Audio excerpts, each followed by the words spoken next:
Hoje a gente vai falar sobre CLT.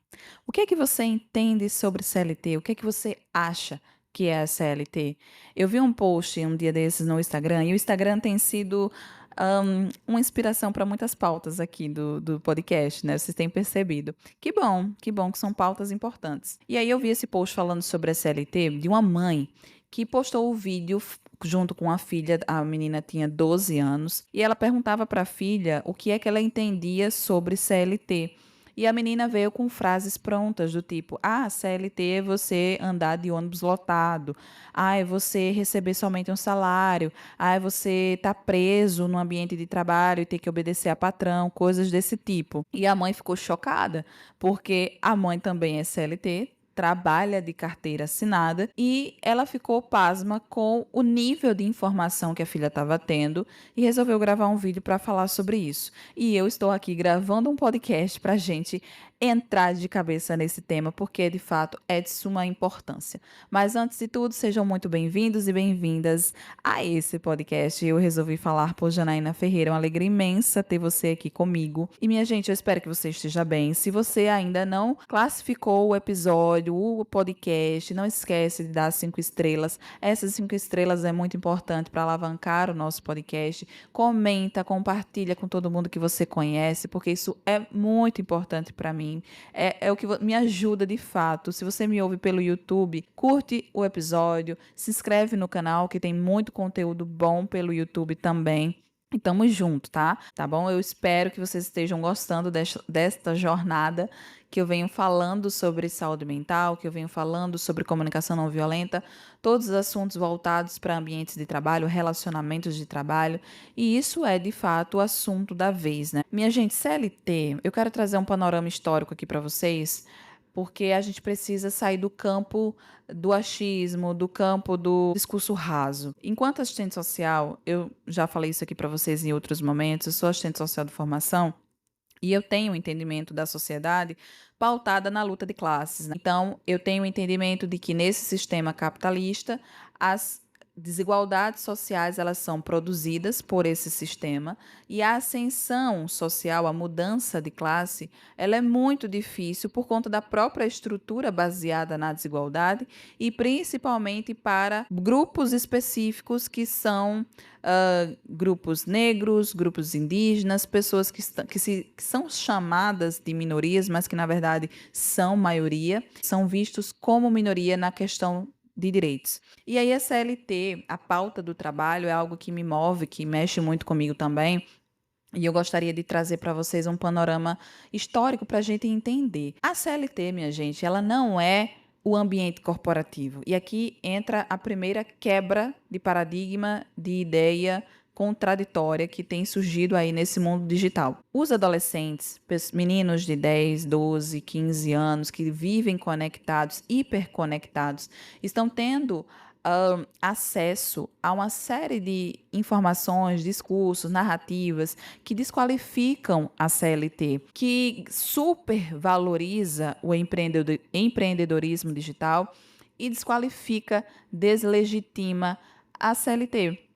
E aí faz esse paralelo que eu trouxe agora para vocês, dessas frases prontas, que não tem nada a ver com a CLT de fato, porque a CLT é a consolidação das leis trabalhistas, é uma legislação trabalhista, uma legislação robusta que vai completar 82 anos agora, no dia 1º de maio. É por isso que a gente tem um feriado do Dia do Trabalho, por conta da CLT, e nela estão garantidos direitos dos trabalhadores, deveres da classe empresária e deveres dos trabalhadores, que protege o trabalhador. Então não se tem mais essa ideia de proteção, sabe? De proteção, de valorização do trabalhador quando se fala em CLT. E isso é algo muito perigoso, porque fortalece discursos contrários de pessoas mal intencionadas que estão interessadas em retirar direitos, ao invés de aumentar, qualificar ainda mais essa lei que nos é tão importante. Eu sou trabalhadora.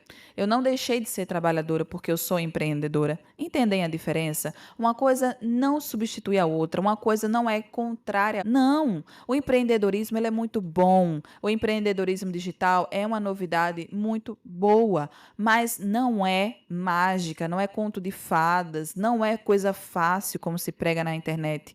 Muito mais no início, lá no boom em 2020, pós-pandemia, a gente precisou aí se reinventar para ter uma fonte de renda e o digital entrou como uma solução e muita gente se agarrou nessa ideia de que, opa, viu uma oportunidade de eu vou vender o discurso, a ideia de que aqui no digital é fácil ficar rico e eu vou ficar rico. E foi assim que aconteceu. Muita gente ficou rico, muita gente ficou milionária baseada nesse discurso de que você que está aí me ouvindo, sua família, as pessoas que você conhece, elas podem ter uma vida de riqueza e luxo se entrarem para o mercado digital. E não é bem assim. O buraco é muito mais embaixo. Só que as pessoas estavam tão sedentas por uma renda, tão necessitadas por um trabalho, que comprava todo o discurso que aparecia na frente delas.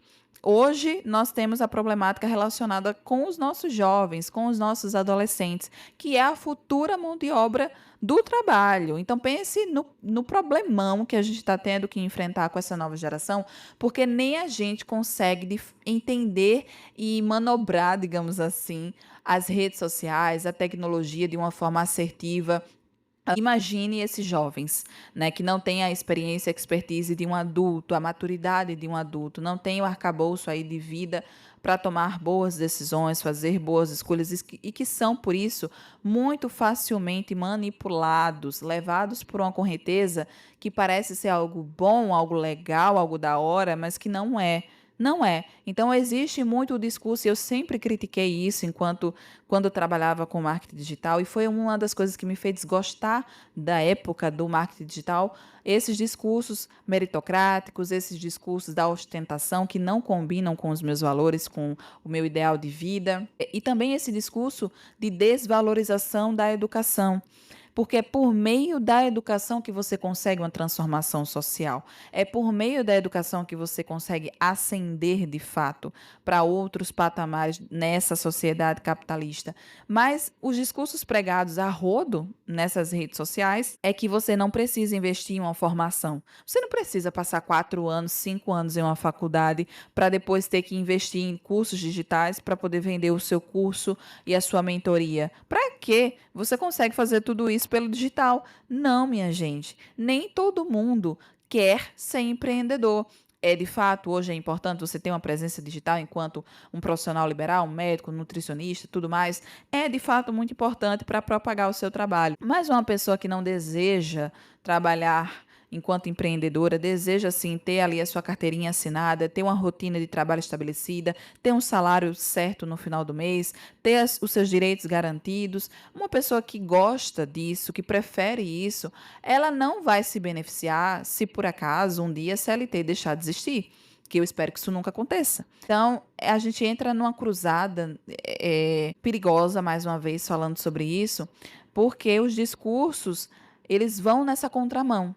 E os adolescentes estão sendo levados nessa maré de desinformação. Então, pais, mães responsáveis, prestem atenção nos seus filhos, nos seus menores de idade, porque essa juventude ela está muito, muito, muito vulnerável a todo tipo de discurso. Isso já é pano para manga para eu entrar no tema do próximo podcast que eu vou falar sobre a minissérie da Netflix Adolescência, que é a série falada do momento que eu assisti, que fiquei extremamente impactada, mas isso é assunto para outro vídeo.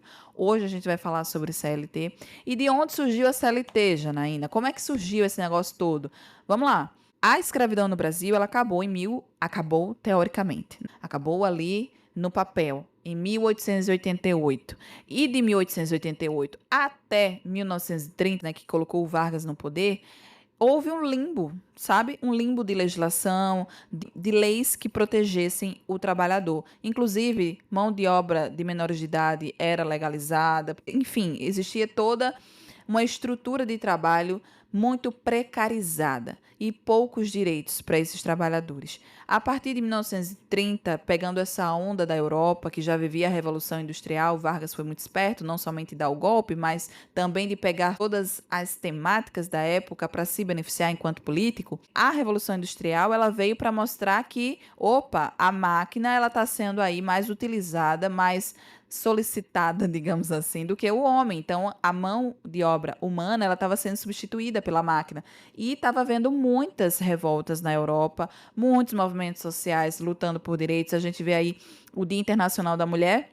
Por exemplo, ele surgiu de um movimento que aconteceu numa fábrica. Então, várias mulheres foram queimadas dentro de uma fábrica. Então, pautas trabalhistas, ela circunda toda a nossa vida, ela interfere em toda a nossa logística de vida. A Revolução Industrial veio trazer essa luz para a necessidade de uma regulamentação mais robusta, porque existia todo tipo de violação de direito de vida, sabe? Crianças trabalhando em ambientes salubres, mães grávidas, todo mundo junto e misturado, salários precários, muita coisa errada. Então, houve esse boom, essa eclosão de movimentos sociais para tentar mudar isso. E o Brasil, muito tardiamente, infelizmente, tudo aqui no Brasil é muito tarde, a gente veio receber essa influência em 1930 com Getúlio Vargas e por uma ação populista, ele decidiu criar um marco regulatório que protegesse o trabalhador. Então, numa cartada populista que ele deu, ele fez algo bom de fato, né? Então, foi em 1943, para ser bem específica, 1º de maio de 1943, que o projeto da CLT ele foi assinado. E a Justiça do Trabalho foi criada no mesmo dia. Então, duas coisas muito importantes para o trabalhador: a consolidação das leis trabalhistas e a Justiça do Trabalho, que vai ali averiguar, vai ali investigar, vai ali supervisionar se de fato essa legislação está sendo posta em prática, está sendo respeitada.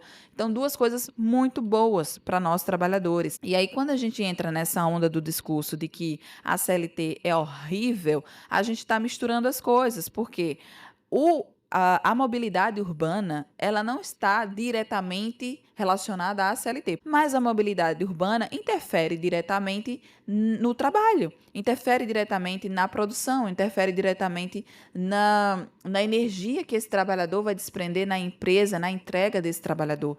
E, de fato, a mobilidade urbana é algo muito ruim, não tem como negar isso. Quem é que gosta de acordar 4 horas da manhã, pegar vários ônibus para ir para um trabalho do outro lado da cidade? Ninguém gosta, minha gente. Quem é que gosta de acordar cedo, pegar ônibus lotado para ganhar um salário no final do mês? Ninguém gosta. Mas a CLT é o que nos garante uma qualidade mínima do trabalho. E aqui a gente precisa mudar o discurso para, se não está bom, eu quero melhorar e não acabar. Então eu entendo quando as pessoas reclamam, diz que é muito ruim, que não é valorizado. De fato, isso é verdade. Quando a gente fala de saúde mental no ambiente de trabalho, a gente vem falar sobre ambiência, a gente vem falar sobre um ambiente psicológico saudável para que esses trabalhadores possam atuar nas empresas. E tudo isso é benefício para a empresa, minha gente. Não tem nada de ruim aqui, não. Agora, lógico, a carga tributária do Brasil ela é muito alta, as empresas pagam muitos impostos, é difícil manter uma empresa aberta no Brasil. Tem todas essas questões. Isso também é verdade. Mas uma coisa não invalida a outra. Não é porque existem essas dificuldades para o empresariado manter empresas abertas e tudo mais, e manter o seu super lucro aí todos os anos, que eu vou defender que trabalhadores que recebem um salário mínimo devam cada vez mais perder direitos, que foi o que vinha acontecendo de 2016 para cá. 2016 para cá teve a reforma trabalhista, que foi para reduzir direitos, teve a reforma da Previdência, que foi para reduzir direitos, e a gente só vem perdendo direitos ao invés de ampliar direitos. A última discussão muito recente, por incrível que pareça, gravei um podcast falando sobre isso, que é a escala 4x2, e foi uma pauta levantada pela deputada Erika Hilton, junto com outro, acho que vereador do Rio de Janeiro, que veio trazer à tona essa necessidade de mudar essa esse período de trabalho que a gente está tendo, porque já se percebe que essa quantidade de horas da escala 6 por 1, ela não é funcional, ela não é saudável para o trabalhador. E é uma pauta que vem sendo discutido mais uma vez na Europa, países desenvolvidos, e a gente está pegando aqui essa onda para o Brasil, trazendo essa discussão para o Brasil. Então é uma pauta muito recente e, infelizmente, os movimentos sociais aqui no Brasil perderam muita força de 2010 para cá.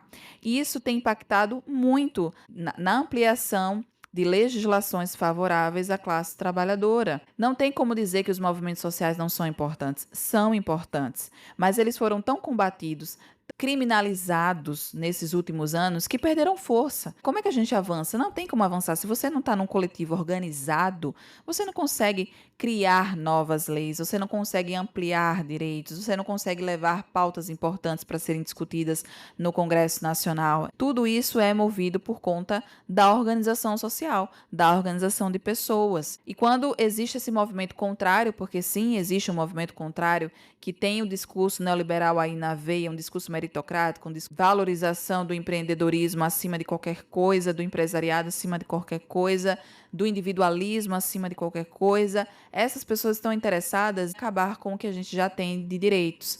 Enfim, deixar cada vez mais trabalhos precarizados, porque o que é que a gente tem de empreendedorismo hoje? A gente tem pessoas que vendem o café da manhã para pagar a janta, pessoas que não têm de fato uma empresa, uma estrutura, mas sim trabalhos informais, algo muito precarizado. Cada vez mais pessoas estão indo para a informalidade, achando que dessa forma elas vão conseguir uma ascensão social. Eu falo de mercado digital. Existe o outro âmbito do mercado informal, que são pessoas que de fato não têm acesso ao conhecimento, não têm uma formação adequada para estar no mercado formal de trabalho e precisam, por necessidade, ocupar espaços menos privilegiados, trabalhos menos privilegiados, como vender cachorro-quente na rua, enfim, ser aquele empreendedor raiz que a gente conhece, mas que não tem grandes futuros porque ele está ali muito implicado na necessidade diária e não com a mentalidade, com a perspectiva de um empresário que pensa no futuro, que pensa além. Essa é a estrutura do empreendedorismo na sua maioria hoje no Brasil. Existe uma pouca minoria que está implicada em investir em conhecimento, em network, em participar de eventos, enfim, de se capacitar para entregar o melhor resultado, um melhor serviço, um melhor produto para as pessoas. De fato, ser um empresário é uma minoria, minha gente. A maioria das pessoas elas querem sanar a necessidade e não é somente com o básico. Eu quero ter uma realidade de vida diferente, porque eu já estou há tanto tempo sendo massacrado nessa realidade de pobreza que o pequeno vislumbre de uma realidade diferente, rica, eu estou aceitando. E acabam sendo muitas vezes enganados com discursos fáceis, de dinheiro fácil, como, por exemplo, apostas online, como, por exemplo, jogos online, que acaba investindo todo o seu pouco dinheirinho em coisas que não vão trazer resultados financeiros e, muito pelo contrário, vai trazer adoecimento mental, porque o tanto de gente que está dependentes em jogos, em apostas, não está escrito. É uma nova demanda para a rede pública de saúde mental. E, enfim, é pano para manga esse tema, mas eu espero que vocês tenham entendido que a CLT não é algo ruim. Se a sua empresa, se você trabalha num lugar onde o seu patrão não lhe valoriza financeiramente, se não tem um ambiente saudável para você trabalhar, se as condições de mobilidade na sua cidade são ruins, tudo isso deve ser levado como pauta para espaços públicos de controle social, para movimentos sociais. Então, vocês precisam ser mais ativos na sua vida pública, que eu falo, né, como cidadão de direitos. Então, existem espaços públicos, espaços políticos públicos para que a gente possa exercer o nosso papel de cidadão para garantir qualidade de vida para nós e para os outros. Então, minha gente, é muito importante que a gente não caia nesse discurso simplista, fajuto, de vida próspera, rica, milionária, luxuosa da noite para o dia. É de suma importância que a gente qualifique o discurso com os nossos jovens adolescentes, que a gente esteja atento para informar a eles o quão importante é estudar, o quão importante é valorizar a educação, o quão importante é eles terem uma postura crítica e ativa diante da sociedade, para não se deixar ludibriar por essas pessoas mal intencionadas que só querem o seu dinheiro, porque isso existe e existe muito. É muita coisa, de fato, é muita coisa. Mas eu vejo luz no final do túnel.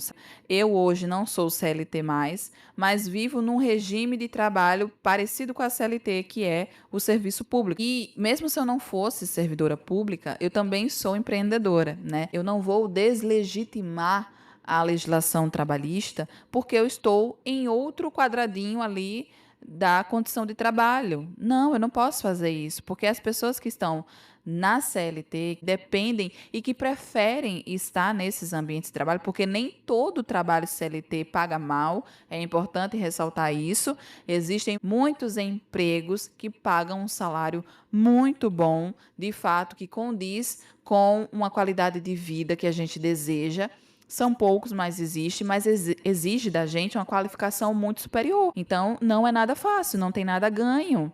Não tem nada ganho. É preciso, sim, esforço, desprendimento, qualificação, para que a gente consiga alcançar a nossa estrutura de vida confortável, feliz, que a gente deseja. E aí, felicidade e sucesso, ela tem um conceito, uma definição muito individual para cada pessoa. Mas hoje eu precisava falar sobre isso. Eu precisava tirar esses mitos que estão rondando por aí. Eu precisava fincar a bandeira na luta pela educação de qualidade, fincar a bandeira na luta pelo trabalho de qualidade, pela ampliação da legislação trabalhista, pela qualificação da legislação trabalhista. Eu precisava fincar essas bandeiras aqui, porque de fato é o que eu acredito enquanto profissional, enquanto pessoa. Tá bom, minha gente? Se vocês discordam de mim, fiquem à vontade, comentem, compartilhem com todo mundo, me deixem saber, porque a sua opinião é de fato muito importante. Vamos ampliar o debate, porque só nos ouvindo é que a gente vai conseguir avançar. Tá bom? Um cheiro e até o próximo episódio.